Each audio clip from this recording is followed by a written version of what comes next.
Hey there. Okay, slow cooker carnitas. Maybe you have your own version. I don't know. This is my version. It's super good. Orange juice, lime juice, little oregano, cumin, salt, pepper, my little secret cinnamon stick.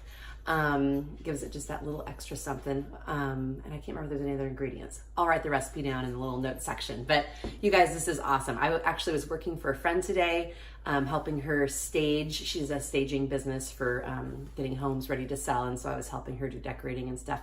So I thought, great idea to do a little crock pot. So for all of you hardworking 9-to-5ers or 7-to-7ers or whatever your hours are, this is a good one for you. So crock pot, leave it all day on low, and you come home, it's ready to go. It's super tender. You shred it. You can use forks, but it may not even need that. So good. And then from there, you can build it however you want. Taco, burrito, quesadilla, just a big pile on a plate. It's that good. So here we go. All right, y'all. The magic of the crock. And I know you Instant Pot people are snickering to yourselves, but I'm still a crock pot gal. So this is just a pork shoulder. It's been going for 8 hours, and I just followed a simple kind of carnitas recipe with onion, garlic, little orange juice, it's just steamed the screen, little lime juice, and then some spices that I rubbed on there. And I'm just gonna remove the onions and maybe a little bit of that liquid I cut. You need the extra fat on the outside off, and then look at that rub. And then I just, let it go all day. So I'll remove all the kind of the onions and stuff, and then I'm gonna shred the meat right in here, and I'll show you how I build my carnitas taco. Yum. Okay, I removed most of my liquid. I have about a cup left because I can always add the liquid back in once I shred my pork, but I can't. It's a lot harder to take it out, and then you don't want to have too soupy of a carnitas / pork, whatever. So come zoom in and just watch the, oh gosh, it's just, I mean, I'm barely pressing. You don't really even need forks. You could do it with spoons. That's how tender this is. But you basically just shred it, and oh my gosh, the smell. And I forgot to tell you, my trick is a cinnamon stick. Or maybe I already told you that, but that's kind of the thing that I think kind of gives it that little je ne sais quoi, that thing that you don't know. So I'll shred this. Now, if you want to do like restaurant style carnitas, what you can do is take this shredded pork, put it on a sheet tray, and you can put it on a sheet tray and then put it under your broiler, and then it gets all kind of crispy. That's like the legit version. I'm not sure if I'm gonna do that tonight because I'm so hungry, but it's gonna be good, whatever. Okay, remember how I said you can crisp up your carnitas under the broiler? You can also do it in a pan, which is what I'm doing. I was like, oh yeah, you can do it in a pan, duh. So here's what you do. Thin layer, put your meat in there and just kind of press it just a little bit. And then the biggest trick, you guys, is leave it alone. So right now, underneath that meat, it's creating this nice little crusty goodness that's gonna make it kind of crispy and caramelized. It's gonna be good. Because remember, you had some orange juice in there when you were slow cooking it. So it has a little bit of sugar, which also helps the caramelization process. And it's gonna give it just that little bit of crisp. I will flip this kind of in batches and just get the other side a little bit crispy. And then I'm gonna form my tortilla, taco in the tortilla. And it's gonna be amazing. A little black bean on the side. I'm already salivating. Okay, you guys, this is what I'm talking about right here. Look at that goodness. Holy smoke, it's gonna be so good. Now, this is a little extra step. It's not completely necessary because right here I got my little trough of meat. And I just want to tell you, I could stand here and just do this all damn day.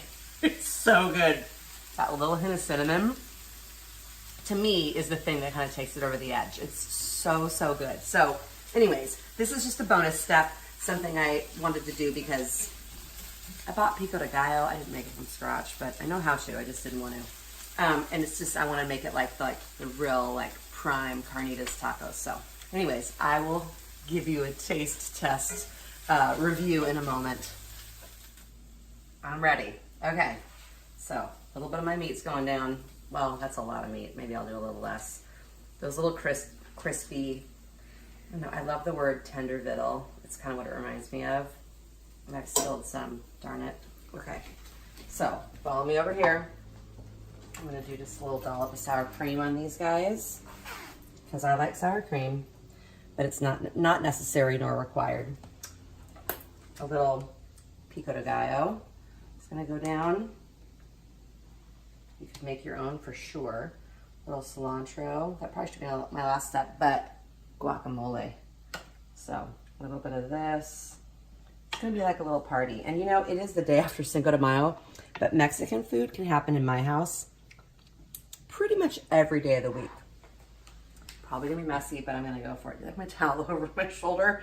I've gotten real casual here on Delight of the Bite. Okay, I'm gonna press that down. I'm so excited. It's probably gonna be real hot, but I'm gonna try it for you so you can know how awesome this is. Okay, here we go.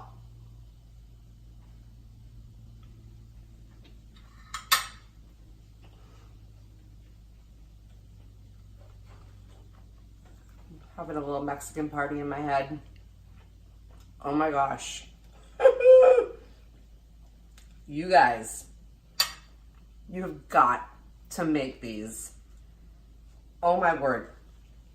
Crispy, tender, a little bit of that sweetness from the orange juice that goes in there. It's not a lot of juice, but a little salty, a little, I don't know, it's just super, super good. And then a little pico, the guacamole. I'm telling you, this is it. Now I have flour tortillas. You could totally do corn. It's just what we had. You gotta try these. And honestly, my effort was like that much. Made a little spice rub, rubbed it on the meat, put in some juices, a little cinnamon stick, some onions, and garlic, and turned it on. That was it. And came home and shredded it up. So, like I said, you do not need to fry that meat up if you don't want, but just on its own, it's just heavenly. Give these a try. Slow Cooker Carnitas. You're welcome. You're welcome. Delight of the Bite. Subscribe if you haven't to. Let all your friends know because I'm having fun doing this and I want more people to watch. Okay, thanks.